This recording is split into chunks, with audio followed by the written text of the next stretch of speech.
Well, welcome, Senator Cory Booker from the state of New Jersey. Why did you not put great state of New Jersey? Well, I was going to say the Garden State, but the Garden State of New Jersey just sounded kind of That's strange. true. That's true. But you know it's the Garden State. It is the Garden That State. is phenomenal. It's known for its gardens, apparently. Yeah.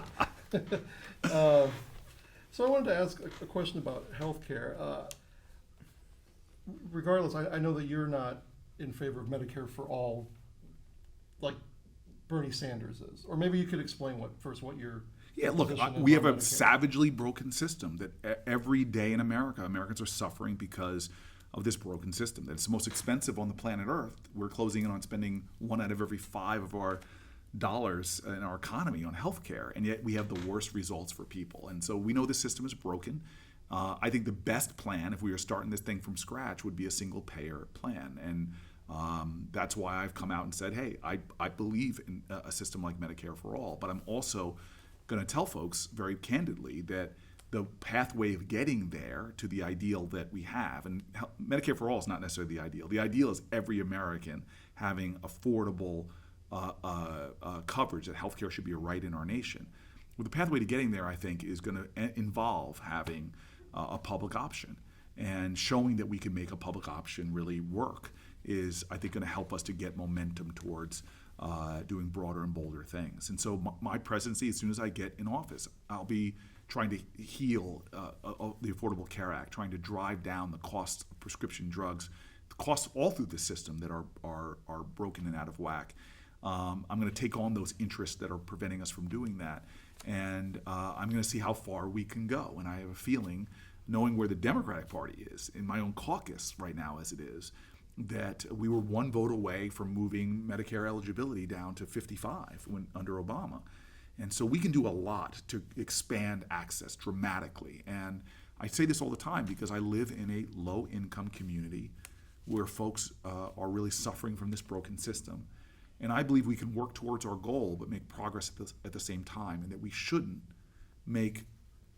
sacrifice progress on the altar of purity.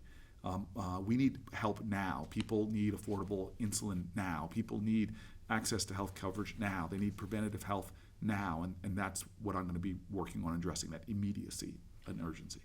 In Iowa, there are a lot of folks worried that, especially people who run rural hospitals, that if you expand government health care, that the reimbursement rates are so low now that that's going to mean, a lot of those hospitals could close. So how do you address that rural? Yeah, I would say not just rural hospitals. I'd say hospitals all over America. If we went to a Medicare system that did not address the reimbursement rates, we would see hospitals closures in all types of communities all over this country, including in my own city, which is a hospital that has a large number of low-income people who rely on Medicaid and Medicare for their coverage. And so we have to have a system that works. I was a mayor. I had to run things.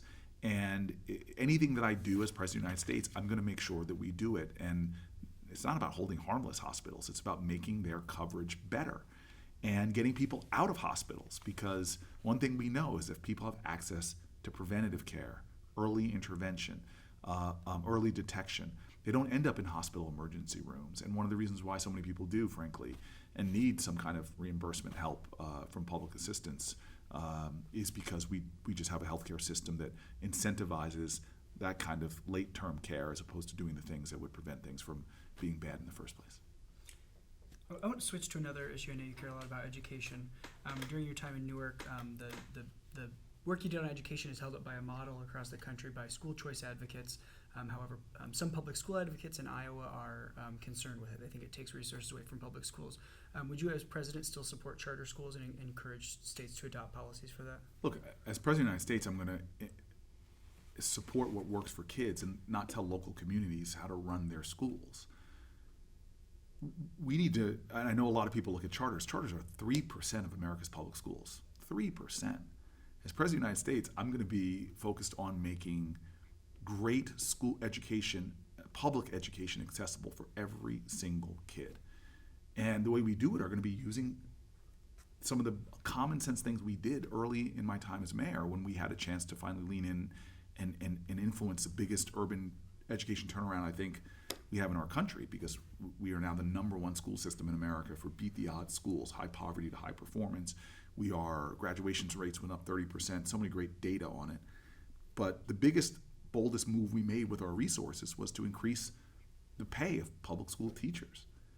As President of the United States, I know that some of the pillars of what I do are going to be, one, we have to make the teaching profession stronger by paying people more. And I can actually do that without 60 votes in the Senate, just by creating a better tax system for teachers. If you're willing to be a public school professional, teacher, counselor, school nurse, speech pathologist, in a public school professional, you should have a different tax status and to incentivize you to be there. We should forgive your debt. We should do things to relieve the financial burden. The second big thing that's part of our agenda is to fully fund special education.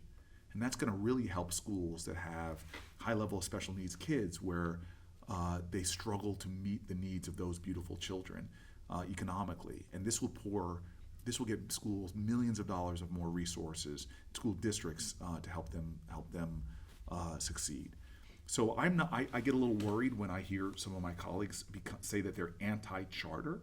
It actually makes me say, so you want to come into the Newark, New Jersey and do things that are going to stop the schools that are educating low-income African-American kids? Well, you're going to have to deal with me if you do that. But remember, 97% of our kids are going to traditional public schools, magnet schools, lots of different versions of what we know as public education. And I'm going to be a president that focuses on making sure that those schools are thriving and excellent. It's why I think I was endorsed twice by my state's largest teachers union. That's what I'm dedicated to. So the current president has made, said repeatedly that the press are the enemy of the people, and he's bashed the media. As president, what do you foresee that your relationship would be with the media, or how would you repair if there's any damage that's been done? My focus on transparency has been something I've been making clear as a United States Senator. I remember with Rex Tillerson had a tense moment in his confirmation hearings where I asked him about his making himself accessible to the press, because he hadn't done that in the private sector. And a lot of press were telling me your concerns came to fruition. He was a Secretary of State that violated the norms of giving access to the media. So I just have a strong belief in transparency, and this president has taken a lot of actions that have really shut that down, of access to the press. Our press has kept our country strong over the years, has helped to expose wrong, has helped to educate people, and what's worse now is that we have a president that is using language that is being used by, that enemy of the people phrase that Trump made a major part of his campaign has now been picked up by other countries. We now see journalists being jailed and killed and assaulted all over this country, all over this world rather, and people using the same language, people being jailed because they're the enemy and a threat to the people. This is dangerous language. It's making for your jobs to become more dangerous. We're hearing, and this, threats on threats on reporters, plots against reporters. And so my administration will be focused on transparency, engagement with the media, reestablishing the norms of previous presidents on both sides of the aisle, and then also doing more creative things to engage more transparency, because what makes a democracy healthy and vibrant is when the public is more informed and more engaged, and the press plays a major role in that. I think we have time for one more question. As you know, Iowa is a food-producing state, including beef and pork. One concern that some people in Iowa have is that Democrats want to ban meat. So are you going to make all of us be vegan? On the eve of the steak fry. Government should never tell another America what to eat. It just, I mean, it is not the way to go. But I do believe that when I sit and talk with cattlemen or pork producers or steak producers in the state, I see a real serious problem that they are under assault, because the farmer share of the consumer dollar is going down dramatically across our country. The independent family farmer is really in crisis in Iowa and across this nation.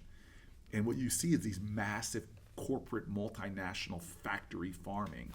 They're gobbling up so many people. In fact, I remember doing a tour, and I think it was 2017, to Republican farmers, many of them in the Midwest, and people who had been on their land well into the 1800s and were losing their farms because they're getting squeezed by this corporate consolidation in the ag industry. You have fewer and fewer companies that control their source products, their seeds, their chemicals, their feed, pushing that cost up. Then you have, I sat with some people who went from having 5 or 6 people to sell their meat to one person that was more and more dictating price, squeezing farmers from the top and the bottom, making them have less and less resources. So you want to talk about protecting the people you're talking about? I'm a Northeastern senator that went back, called on the only farmer in the Senate, John Tester, and we put a bill in to put a moratorium on ag consolidation in the ag industry, because this kind of monopolistic behavior is driving out our original entrepreneurs in this country, our farmers. So I'm going to be doing things to protect farmers.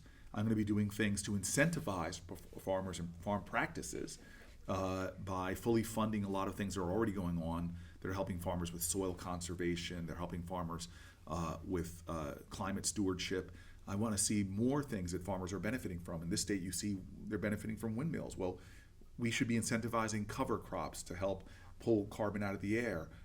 Any problem that we're talking about, from food insecurity to climate change to strong economies to the gutting out of rural areas, all of these problems can be dealt with if we put farmers back into the center and see them not as challenges, but see them as really pathways. Supporting farmers is a pathway to reviving economies, towards creating greater jobs, to creating more economic justice, more climate justice, and more issues. So that's the way I've been educated as a United States Senator by folks in the Farmers Union and others who have been very close to me in writing legislation.